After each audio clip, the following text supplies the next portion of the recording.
Big ಬಾಸಿಂದ ಬಂದಮೇಲೆ especially Harish, ಯಾರ್ಯಾರಿಗೆ journey ಹೇಗಿರುತ್ತೋ ನಮಗೆ ಗೊತ್ತಿಲ್ಲ. ಬಟ್ ನಮ್ಮಿಬ್ಬರಿಗೂ ಹೇಗಾಗಿತ್ತು ಅಂತಂದರೆ, ನಾವು ಇಷ್ಟು ದಿನ ಇದ್ದಿದ್ದು ಒಂದು ಜರ್ನಿಗೂ ಬಿಗ್ ಬಾಸ್ಗೆ ಹೋಗಿ ಬಂದಮೇಲೆ ಜನ ನಮ್ಮನ್ನು ನೋಡಿದ ರೀತಿ ಅಥವಾ ಈ ಟ್ರೋಲ್ಸು ಇದು ಅದು ತುಂಬ ನೆಗೆಟಿವ್ ಮಾಡಿಬಿಟ್ಟಿದ್ರು. ನನಗೆ ಅದನ್ನು ಆಕ್ಸೆಪ್ಟ್ ಮಾಡ್ಕೊಳ್ಳೋದಕ್ಕೆ ತುಂಬ ಕಷ್ಟ ಆಯಿತು.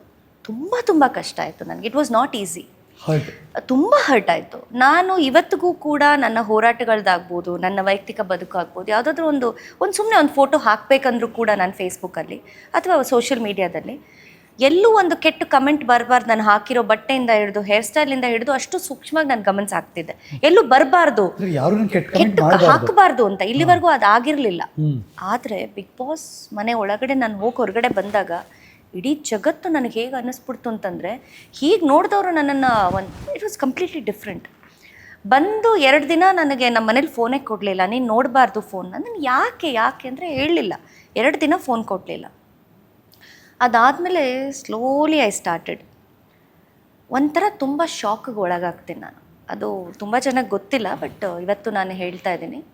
ನನ್ನಂತಹ ಒಂದು ಸ್ಟ್ರಾಂಗ್ ಆಗಿರೋವಂಥ ಒಂದು ಹೆಣ್ಮಗಳಿಗೆ ಈ ಥರದ ಒಂದು ಇದು ತುಂಬ ಕಷ್ಟ ತಗೊಳ್ಳೋಕ್ಕೆ. ಬಿಕಾಸ್ ಕೆಟ್ಟ ಕಮೆಂಟ್ ಎಲ್ಲಿ ಬಂದ್ಬಿಡುತ್ತೋ ಅಂತ ಯೋಚನೆ ಮಾಡೋವಂಥ ಒಂದು ಹೆಣ್ಣುಮಗಳಿಗೆ, ನೀವು ನಂಬ್ತಿರೋ ಇಲ್ವೋ, ಇವತ್ತು ನಾನು ಕಲೆಕ್ಟ್ ಮಾಡಿರುವಂತಹ ಲಿಂಕ್ಗಳು, ನನಗೆ ಸಿಕ್ಕಿರುವಂತಹ ನನ್ನ ಬಗ್ಗೆ ನೆಗೆಟಿವ್ ಹಾಕಿರುವಂಥ ಲಿಂಕ್ಗಳು 850 ಲಿಂಕ್ಗಳು ನನಗೆ ಸಿಕ್ಕಿರೋ ಅಂಥದ್ದು. ನಾನು ಯಾವುದೋ ಒಂದು ಇಂಟರ್ವ್ಯೂ ಕೊಟ್ಟು ಹೋಗಿರ್ತೀನಿ ಬಿಗ್ ಬಾಸ್ ಒಳಗಡೆ. ಅದಕ್ಕೆ ಕಾಪಿರೈಟ್ ಸ್ಟ್ರೈಕ್, ಅದನ್ನು ಕಟ್ಟು ಕಾಪಿ ಪೇಸ್ಟ್ ಮಾಡಿ ಅವ್ರಿಗೆ ಹೇಗೆ ಬೇಕೋ ಹಾಕ್ಕೊಂಡಿರೋದು 40,000 ಕಾಪಿರೈಟ್ ಸ್ಟ್ರೈಕ್. 40,000 40,000 ಕಾಪಿರೈಟ್ ಸ್ಟ್ರೈಕ್ ನನ್ನ ಒಂದು ಇಂಟರ್ವ್ಯೂಗೆ. ಅಂದರೆ ನಾನೇನು ಹೇಳಿರ್ತೀನಿ ಅದನ್ನು ಕಟ್ ಮಾಡ್ತಾರೆ, ಅವ್ರಿಗೆ ಏನು ಬೇಕೋ ಅದನ್ನು ಹಾಕ್ಕೋತಾರೆ ಮತ್ತು ಈ ಕಂಟೆಂಟ್. ಈಗ ನಾನು ಅವರೇ ಕೂತ್ಕೊಂಡು ಒಂದು ಇಂಟರ್ವ್ಯೂ ಅಲ್ಲಿ ಹೇಳ್ದಂಥದ್ದು ನನಗೆ ಗೊತ್ತಿರಲಿಲ್ಲ.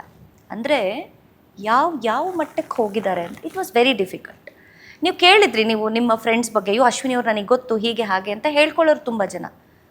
ನನಗೆ ಗೊತ್ತಿದೆ, ನೀವು ನನ್ನ ಒಳ್ಳೆಯ ಸಂದರ್ಭದಲ್ಲಿ, ಸಿಹಿಯಾದ ನನ್ನ ಸುಂದರವಾದ ನನ್ನ ಪ್ರಯಾಣದಲ್ಲಿ ಇವ್ರು ನನ್ನ ಸ್ನೇಹಿತೆ ಅಂತ ಹೇಳ್ಕೊಳ್ಳೋರು ನನಗೆ ಬೇಡ.